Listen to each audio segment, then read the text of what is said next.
In celebration of VE Day on Friday, I've been asked as part of a charity event set up by the virtual street party for our World War II and Help for Heroes as well, to make a quintessentially British dish.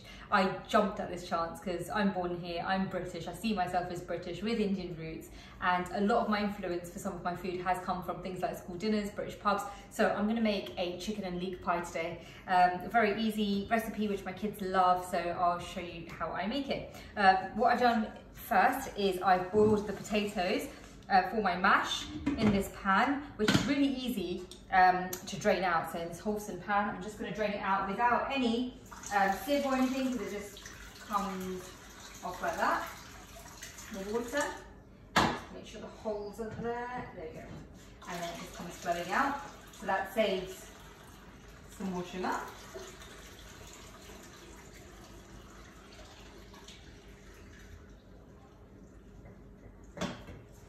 I'm going to need some help from my helper. So for my mash, hi Zoe. Hi. You're going to mash my potatoes for me? Yeah. Do you want to do it on this side? Yeah. What are you going to put in there? We're going to put some milk, some butter, some salt and pepper? Salt and pepper. That would be great. Shall I put you on that side and if you just mash it for me while I do the filling, yeah? So whilst I is mashing up my potatoes, what I've also done this lunchtime was roast a whole chicken. I think you get much better flavour if you have roast chicken in this dish, but feel free to use, you know, breast or any other cut that you like, but I like doing a whole roast chicken. It's more moist, and then saving the carcass to do the chicken stock with. So I'm going to go in first with some leeks, and you don't need onion if you're using leeks because it's got an oniony flavour. It's milder, it's just got a nicer flavour. So going with some olive oil, and into the olive oil I'm going to put some leeks, and then as soon as my leeks go in and we soften them a little bit, I'm going to go in with 3 cloves of garlic. Soften my leeks a bit. So once my leeks are quite nicely softened like that, I'm going to go in with my garlic, 3 cloves of crushed garlic. Everything I'm using here as well today is British, so it's going to have maximum flavour, minimum carbon footprint for the British recipe. British leeks, British chicken, everything, the veg as well. So we're going to have pie, mashed veg and some greens, and they're all British. So once I've gone in with the garlic, we're going to put in some flavouring. I'm going to mainly use nutmeg and English mustard. Before we do that, we need a thickener. So I'm going to go in with a little bit of flour. I've got 1 tablespoon of plain flour there. Mix that through. And once that's just cooked out a little bit, I'm going to go in with some chicken stock. You can use a chicken stock cube or make fresh chicken stock from the carcass. So I've got about 500 mils of chicken stock. I always make a little bit extra just in case, but I think 400 should be alright. So going bit by bit. Half first, stir it through, and that will start thickening because you've got the flour in there, and that's going to give you a nice creamy base. And then I am going to add a little bit of creme fraiche. You can do double cream as well if you like to, but I have creme fraiche in the fridge, so I'm going to put some creme fraiche in there. And where you save time here is you've already got your chicken roasted, so you're just going to be warming it through.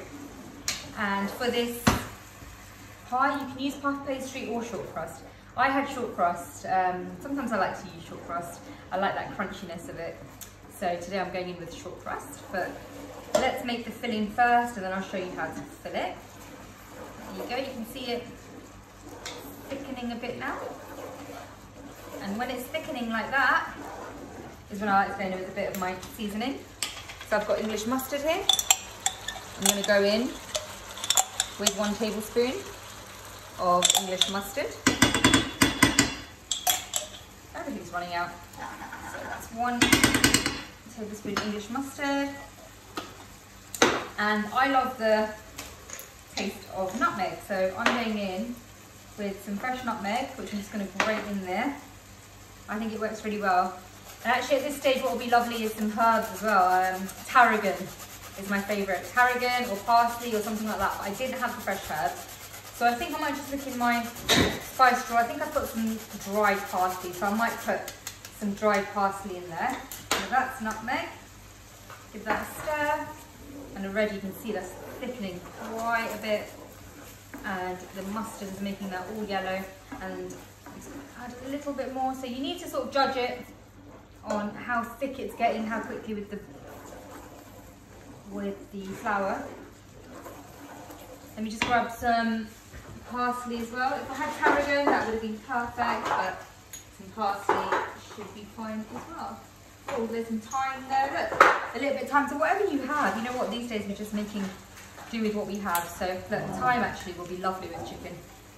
Thyme, parsley, and tarragon will go lovely with chicken. Give that a good stir. Cook out that flour. And we are nearly done. Final seasoning is black pepper.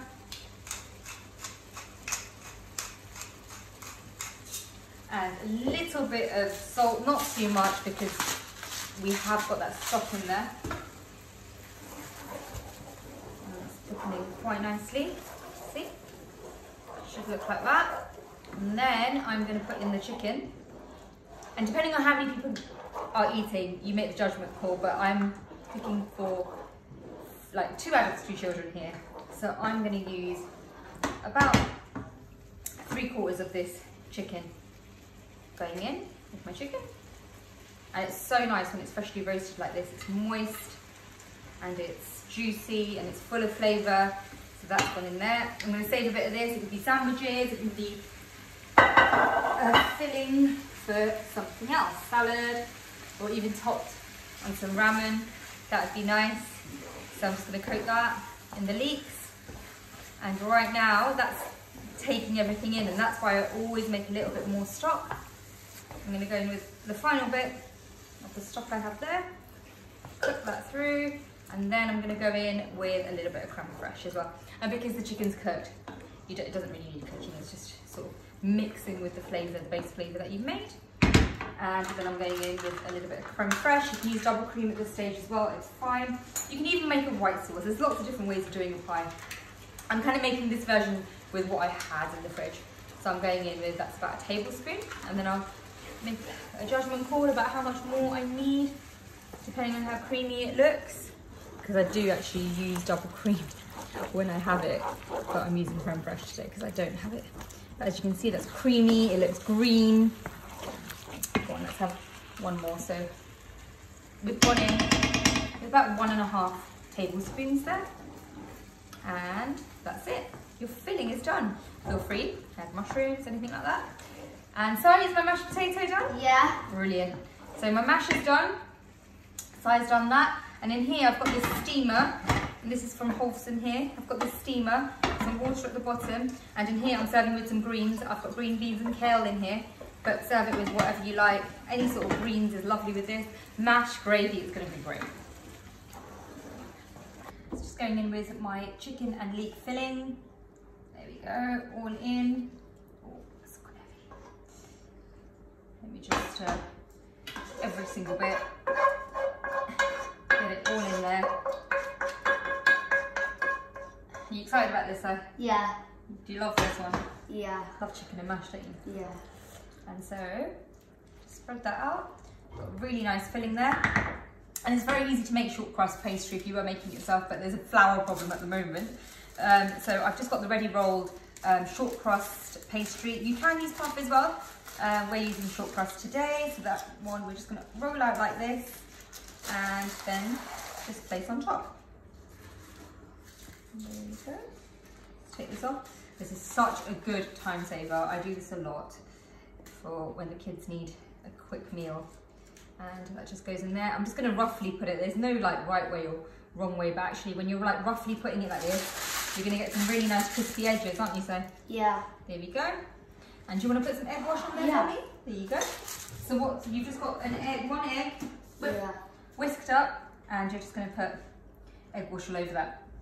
while he's doing that, I'm just going to tell you that we're going to put this in the oven for 20 minutes until it's all golden brown on the top, and we're going to serve this with mashed potato and some greens. Thank you, Si, that looks great. Yeah. I'm going to put that into the oven now. Oh look, this is something you've made. Yes, rhubarb crumble. Would you like to tell everyone what you've made? I made rhubarb crumble. It's another British dessert we're having. Fresh rhubarb crumble for someone's allotment they gave to us. That's rhubarb crumble, which we're going to serve with some custard. Yeah. So let's put that in now.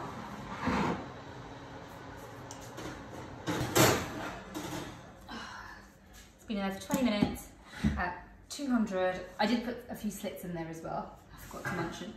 And then we're just going to plate it up with some mash here that Si made for me. Some kale and green beans. Any greens will be fine. Just cut a wedge of this pie and place it on there, and with all that chicken mixture. There you go. And then of course some gravy for the veg and the mash, and there you go. That's a really nice British plate of food to celebrate VE Day on Friday in association with Virtual Street Party.